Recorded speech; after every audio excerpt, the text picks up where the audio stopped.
Okay, guys, this is your boy Defiance, and I'm here to do a quick review on Netflix's Defenders series. And I'm here with. El Shadow. I'm back again to finish the job. Okay, let's get to it. Basically, I like how at the start of the series you see Iron Fist confronting Elektra off the bat, and then he's told that the Hand are mainly in New York. And then I also liked how it transitions from one character to another. My big thing was the transitions they made were stylized. They didn't overuse them.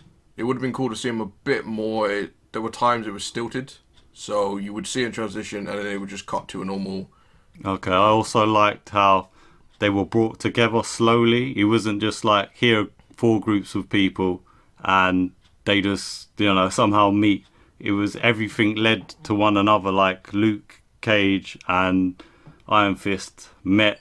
They're both after the same thing, but they just go about it differently. Like Luke wants to help protect a young youth, and that leads him to the warehouse where Iron Fist is about to beat up that youth. And then I liked the fight. I thought it was really good how Iron Fist was really struggling to hurt Luke Cage, and he was doing all these techniques, and he was just in shock. He didn't understand why this guy was not feeling any effect, nothing. He was punching, kicking, and obviously it had no effect on Luke Cage, and he had to use the Iron Fist to hurt him. Yeah, the fight was definitely one of the more interesting parts because it definitely shows the strengths and weaknesses of both characters, and it goes out its way to bring up the point that two unknown elements crash. The whole unstoppable force meets an immovable object. Yeah, it was just a nice contrast, and it was definitely something that I do think they should have touched more on, but it made sense why by the third episode they bring everything together.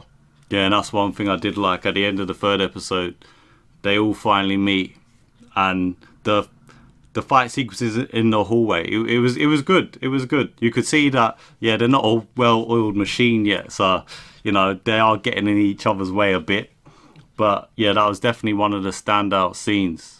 But unlike the other series, there wasn't that one, like, that wicked hallway fight in, like, Daredevil Season 1 or Season 2 with the Punisher. There wasn't a fight like that. That's the only thing that disappointed me. Yeah, it's like they tried to ape it very briefly, because the biggest draw with the Daredevil seasons when they did the two fights, one in just that corridor, and then the second season, the one with the stairway, it was all like one shot. It all seemed seamless, and it all kind of made sense that it would be like you're just watching it from outside view. You're just hearing stuff pop off, and you're just witnessing very brief glimpses of what the character's able to do. Apart from that, yeah, it was good. It was good for what it was, but yeah, it definitely could have been a bit more actiony or like appealing. So that's why I'm hoping in the second season of Defenders, they would have trained a lot more. They would understand each other, and yeah, hopefully they'll have like better fight sequences. When they introduce the main villain, or what appears to be the main villain of the Defenders, Madame Gao approaches her, and you see that Madame Gao's afraid. And I always thought as Madame Gao as like the baddest woman in town, she's like the one you fear. It was surprising to me for her to just like approach the character played by Sigourney Weaver, Alexandra, Yep. with a bit of caution and that. And she goes up to her and she says the problem they've got. They found the wall, and they need to try to break it, and they don't know how to do it. And Alexandra seems to be in a hurry, which you find out later is because she's dying and she doesn't know how much time she's got left.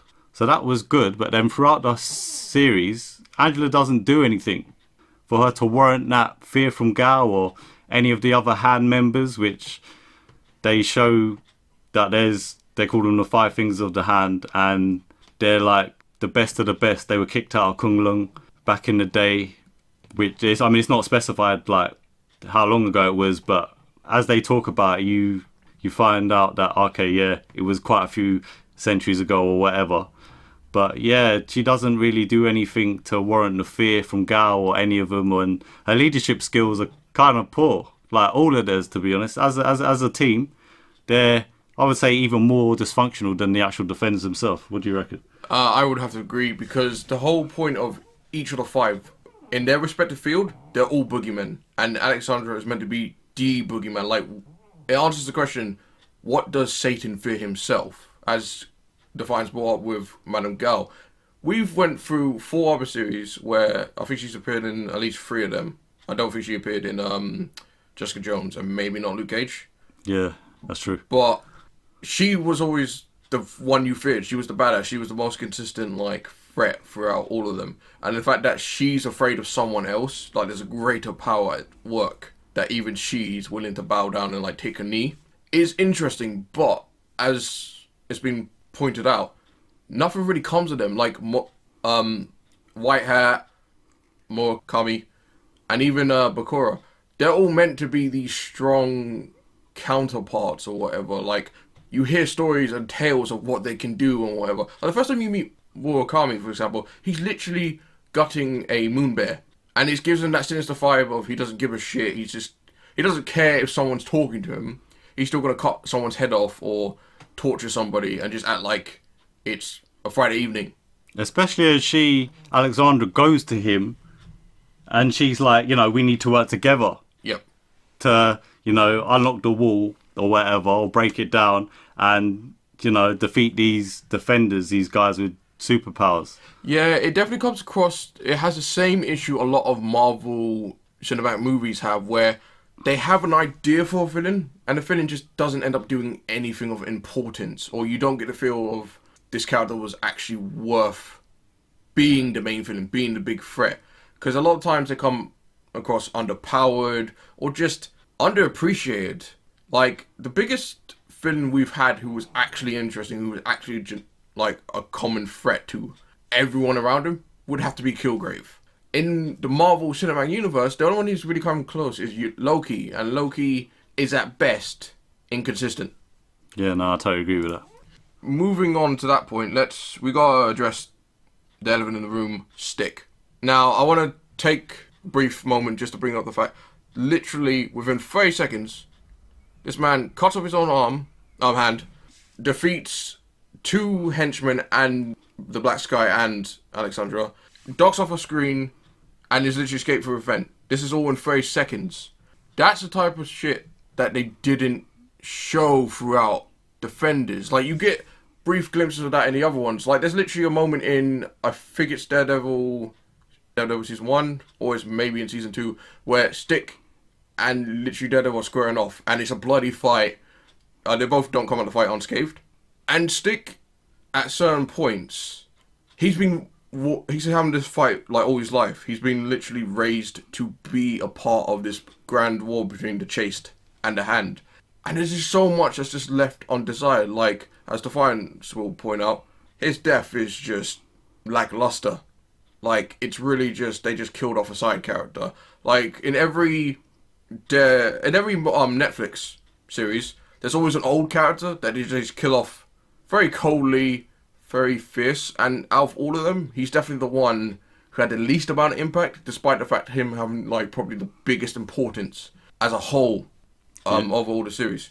Yeah, I totally agree with that. Basically, I think it's at the end of, in season 6, episode 6, they both die. Alexandra's killed, and so is Stick. And I just thought it was a waste, because they both don't really get to do anything. So I thought it'd have been better if they fought each other, and then they both died. Because it just felt like it was a passing of the old guard to the new, having them both die in the same episode. And they hadn't really done anything yet. I mean, Stick did kill White Hat, and yeah, he chopped his own arm off, and he's explained to the Defenders about the war and what's to come. But the whole build-up of this war, it was a major thing. It was a big threat, so they needed all of them to come together.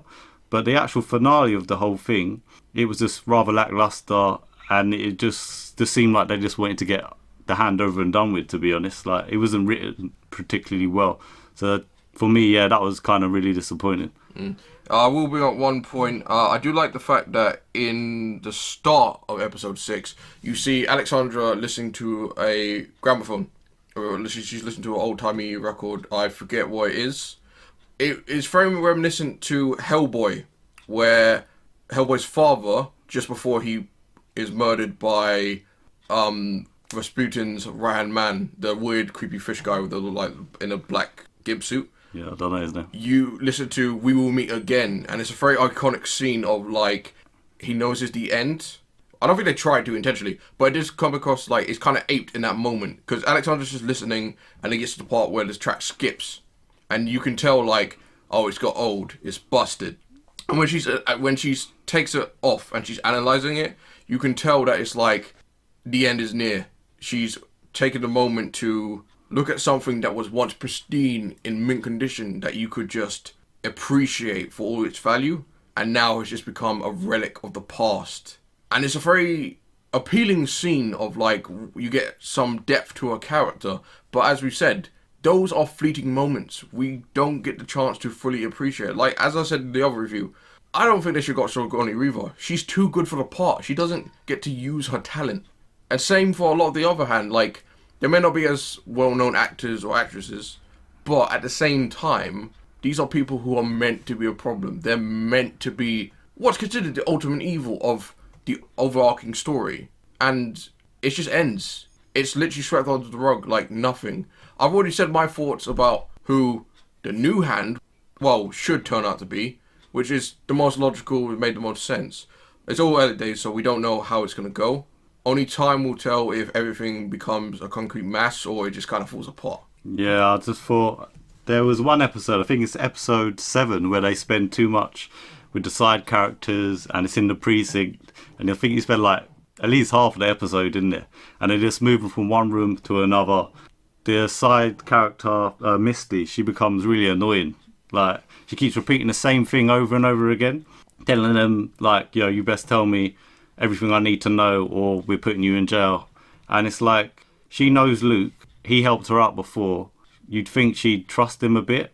And then Foggy and also Karen, they bring up the whole thing of you shouldn't be Daredevil, all this stuff. But the only one thing I did like is that Matt just tells Karen when she was like, oh, you're getting your life back on track, this and that. And he's like, Daredevil is my life. I am Daredevil. I'm the only one who can protect the city.